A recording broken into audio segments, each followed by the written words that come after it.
அமுக்கு டுமுக்கு அச்சால் குச்சால் அப்படிங்கிற மாதிரி ஹாஸ்டல் லைஃப் சொர்க்கம்.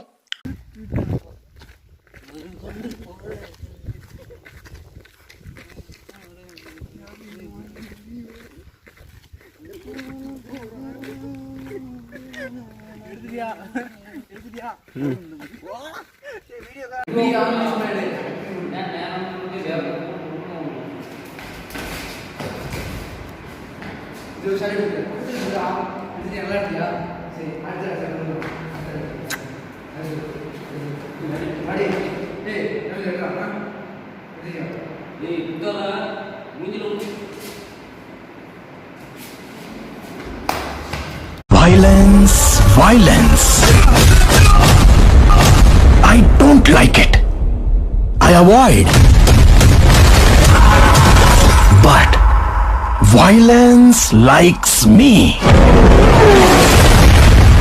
I can't avoid. வணக்கம், நான் உங்கள் விஸ்வா. அன்லக்கி அபிஷியல்னு சொல்லிட்டு ஒரு கமெண்ட் நமக்கு வந்தது அந்த ஐடியில இருந்து. என்ன கமெண்ட்னா, ப்ரோ உங்க எந்த காலேஜ்ல முடிச்சிங்க, உங்களோட லைஃப்பை பத்தி சொல்லுங்க அப்படின்னு சொல்லிட்டு அந்த கமெண்ட் எதனால பண்ணியிருந்தாங்க அப்படின்னா, நம்ம அன்னைக்கு ஒரு வீடியோ போட்டிருந்தோம். என்ன வீடியோனா, அந்த வீடியோல நம்ம என்ன சொன்னோம்னா, உங்களுக்கு பிடிச்ச கண்டென்ட்டை கமெண்ட் பண்ணீங்கன்னா அந்த கண்டென்ட்டை வீடியோவா மேக் பண்றேன். அது மட்டும் இல்லாம நான் போடுற வீடியோ வந்து சரியில்லைன்னா அதையும் கமெண்ட் பண்ணுங்க, நான் என்னை திருத்திக்க ட்ரை பண்றேன்.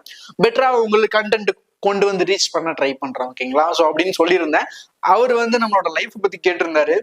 சாதாரண மிடில் கிளாஸ் பையன் லைஃப்ல என்னென்ன விஷயங்கள் நடக்குமோ, ஸோ அது எல்லாமே என் லைஃப்ல நடந்திருக்கு. ஸோ அதை நான் உங்களுக்கு ஷேர் பண்றேன்.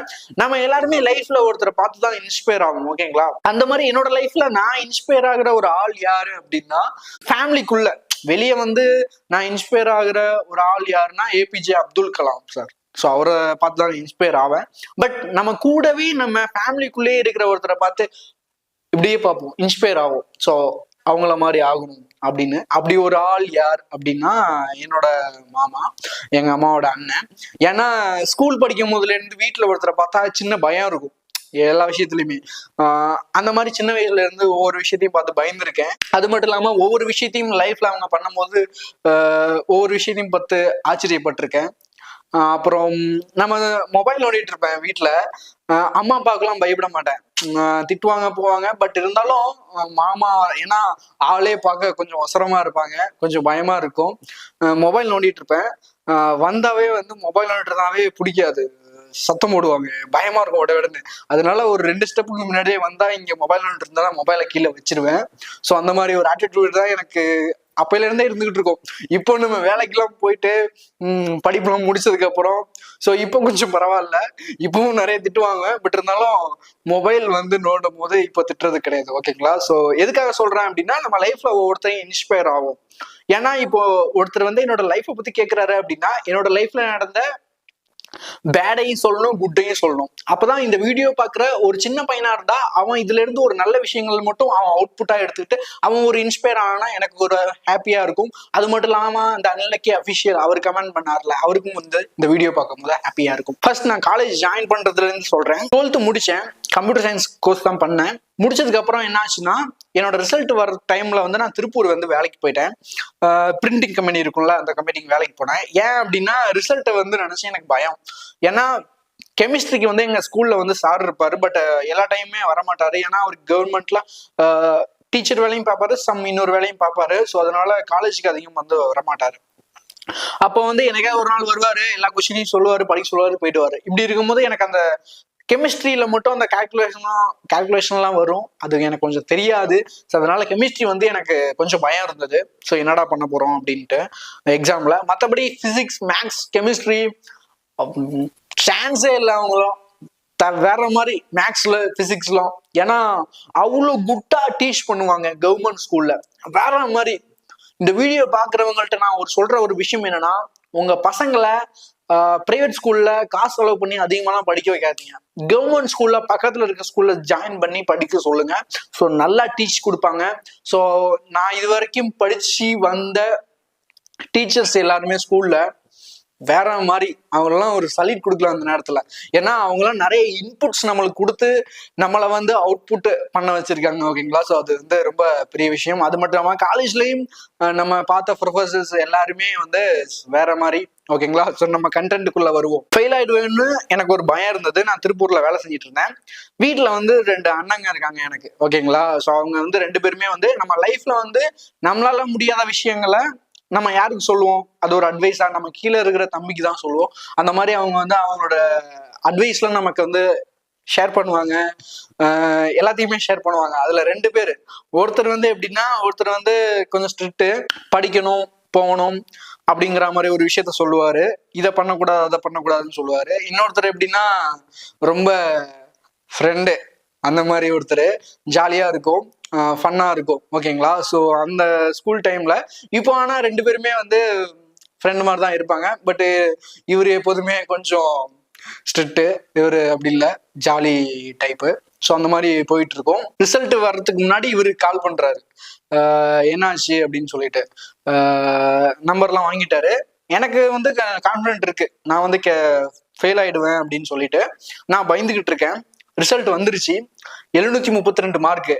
பார்த்த அடுத்த செகண்ட் இங்க இருந்து கால் வருது, ஏய் என்ன மார்க் வாங்கி வச்சிருக்க அப்படின்னு சொல்லிட்டு. ஏன்னா அவங்க வந்து எக்ஸ்பெக்டேஷன் அதிகமா மார்க் வாங்கணும்னு நினைச்சாங்க. அப்ப அவங்க என்ன சொன்னாங்கன்னா, இந்த மார்க்லாம் வாங்கினா உனக்கு என்ன காலேஜ்ல சீட் கிடைக்கும், என்ன கோர்ஸ் பண்ணுவ அப்படிங்கிற மாதிரி ஒரு கொஸ்டின் வந்தது. சரி அப்புறம் என்ன பண்றது இப்படி சொல்லிட்டாங்களேன்னு எனக்கு ஒரு மாதிரி ஆயிடுச்சு. அப்புறம் போனை கட் பண்ணிட்டாங்க. அப்புறம் மறுபடியும் வந்து பாத்தீங்கன்னா மறுபடியும் கொஞ்ச நேரம் கழிச்சு போன் வருது, இந்த மாதிரி கவர்மெண்ட் காலேஜ்ல டிப்ளமா போய் ஜாயின் பண்ணிக்கோ, ட்ரிபிள் இ பண்ணிக்கோ அப்படின்னு சொல்லிட்டு கமெண்ட் வருது, நீ போய் அப்ளிகேஷன் போடு ஊர்ல போய் அப்படின்னு. நான் ஏன் ட்ரிபிள் இ படிக்கிறேன், நான் அப்பல இருந்தே 12th முடிச்சதுக்கு அப்புறமே எனக்கு ட்ரிபிள் இ படிக்கணும்னு ஆசை.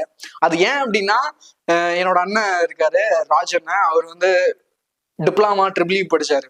ஸோ அப்பல இருந்து அவரை பார்த்து எனக்கு வந்து ட்ரிபிள் இ படிக்கணும் அப்படின்னு ஒரு ஆசையா இருக்கும். ஸோ அதனாலயே நான் வந்து ட்ரிபிள் இ ஜாயின் பண்றதுக்கு அங்கே அப்ளிகேஷன் போய் போனேன். இந்த அண்ணன் இந்த மாதிரி பேசினாரு. அந்த அண்ணன் எப்படி பேசினாருன்னா, கால் பண்ணிட்டு அண்ணன் இந்த மாதிரி இவ்வளவு மார்க் வாங்கிட்டேன், சூப்பர்ரா, வெரி குட்ரா, சூப்பர்ரா அப்படிங்கிற மாதிரி பேசினாங்க. ஏன்னா அவங்களுக்கு வந்து நம்ம பாஸ் ஆனா போதும் அப்படிங்கிற மைண்ட் செட் அவருக்கு இருக்கும், ஓகேங்களா. ஸோ இப்படி இருக்கும்போது அப்ளிகேஷன் போட்டேன். கவர்மெண்ட் காலேஜ்ல டிப்ளமா கிடைக்கல எனக்கு. அப்புறம் என்ன பண்றது அப்படின்னு சொல்லிட்டு இருக்கும்போது 12th வந்து நமக்கு வந்து ஸ்கூல்ல அட்வர்டைஸ்மெண்ட் வந்தாங்க, Asian college of engineering and technology Coimbatore, ஓகேங்களா. ஸோ அங்கிருந்து நமக்கு அட்வர்டைஸ்மெண்ட் வந்துச்சு. அப்புறம் அண்ணன் கிட்ட சொன்னோன்னா, ஹாஸ்டல் தானே, ஸ்காலர்ஷிப்ல தானே படிக்கணும், நீ வீட்டுல இருந்தா இங்க இருந்து நீ காலேஜ் போயிட்டு வர பஸ் செலவு இந்த மாதிரி விஷயங்கள்லாம் இருக்கும், நீ பேசாம தயவு செய்து கோயம்புத்தூரே போயிடு அப்படின்னு சொல்லி அண்ணன் சொல்லிட்டாரு. ஓகே அப்படின்னு சொல்லிட்டு கிளம்பலான்னு நினைக்கும் போது இதுல வந்து அவங்களோட லவ் மூமெண்ட் எல்லாம் இருக்கு, நான் அதையும் சொல்றேன். ஓகே அப்படின்னு சொல்லி வச்சுட்டாரு. இவர் வந்து பாத்தீங்கன்னா, எங்க மாமா பொண்ணு இருக்காங்களா, ஸோ அவங்க வந்து சின்ன வயசுல இருந்தே லவ் பண்ணிட்டு இருந்தாங்க. அப்போ வந்து இவங்க என்னோட காலேஜ் சேர்க்கிற டைம்ல தான் இவங்களோட லவ் வந்து ஷேர் பண்றாங்க. என் படிப்பை பத்தி டிஸ்கஸ் பண்ணி பேசுறது. ஸோ பேசும்போது அப்பதான் அவங்க கம்யூனிகேஷன் பண்ண ஸ்டார்ட் பண்ணாங்க, ஓகேங்களா. ஸோ இது ஒரு பக்கம் இருந்தாலும், இன்னொரு அண்ணன் அவங்க என்ன பண்ணாங்க, இங்க இருந்து கோயம்புத்தூர் போனோம் காலேஜ் ஜாயின் பண்ண சேர்த்து விட. என் கூட அப்பா அப்புறம் அண்ணன், நாங்க 3 பேர் தான் போறோம் கோயம்புத்தூருக்கு. பட் அண்ணன் வந்து அண்ணனோட லவ் பண்ற பொண்ணு வந்து அப்ப எங்க இருந்தாங்க அப்படின்னா, எங்க அக்கா கேரளால இருந்தாங்க, ஓகேங்களா. ஸோ கேரளா வந்து 2 பேருக்கும் ஃபேமிலிக்குள்ள லவ், ஓகேங்களா. ஸோ என் காலேஜ் ஜாயின் பண்ணும் போது 3 பேருமே சேர்ந்து போறோம். போயிட்டு காலேஜ்ல என்னை விட்டுட்டு அப்ப கால் பண்ணி அந்த அக்கா வந்து வர சொல்லிடுவாங்க, ஓகேங்களா. எங்க அக்காவை அவங்களும் வந்துடுவாங்க பாக்குறதுக்கு. ஸோ அவங்க லவ்லாம் வந்து வேற மாதிரி போகும். ஸோ அதெல்லாம் வந்து நான் கண்டென்ட்டா கொண்டு வரல. பட் என்ன பண்றது, நீங்க கேட்டோன்னா நம்ம பேசும்போது நம்ம லைஃப்ல நடந்த எல்லா விஷயங்களும் டான்னு வருது. நம்ம எதுவும் இப்போ கண்டென்ட்லாம் இந்த வீடியோக்கு நான் எதுவும் எழுதிதான் வைக்கல, அப்படியே ஒரு ஃப்ளோல பேசிட்டு இருக்கேன், ஓகேங்களா. நான் இப்போ என்ன எதில் விட்டேன், காலேஜ் ஜாயின் பண்ண போனோம். அக்காலாம் வந்தாங்க, அவங்க பேசினாங்க. அப்புறம் அப்பாலாம் என்னை காலேஜ்ல விட்டுட்டு போனாங்க. போகும்போது எனக்கு ஒரே அழுக, ஒரே கஷ்டமா இருந்தது. என்னடா நம்ம மட்டும் தனியா இருக்க போறோமா அப்பாவை பிரிஞ்சு அப்படின்னு சொல்லிட்டு. அண்ணன் அக்கா அப்பா 3 பேருமே பஸ்ல உட்காந்துருக்காங்க, நான் வெளியே இப்படி நின்றுட்டு இருக்கேன்.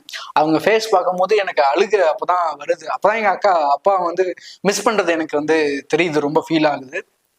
அப்புறம் நான் என்ன பண்ணேன்னா, கிளம்பிட்டாங்க. அப்புறம் ஹாஸ்டலுக்கு நாம வந்துட்டு வந்து ரொம்ப சோகமா இருந்தது ஃபேமிலியை பிரிஞ்சு. அதுக்கு அப்புறமா அமுக்கு டுமுக்கு அச்சால் குச்சால் அப்படிங்கிற மாதிரி ஹாஸ்டல் லைஃப் சொர்க்கம். அந்த மாதிரி மூமெண்ட்லாம் நீங்க யாராவது ஸ்டூடெண்டா இருந்தீங்கன்னா உங்களுக்கு கிடைக்குமா கிடைச்சிருக்காதான்னு எனக்கு தெரியாது. ஹாஸ்டல் லைஃப்ங்கிறது அது வந்து ஒரு சொர்க்கம், அது ஒரு தனி ஃபீல் வேற மாதிரி. ஓகேங்களா?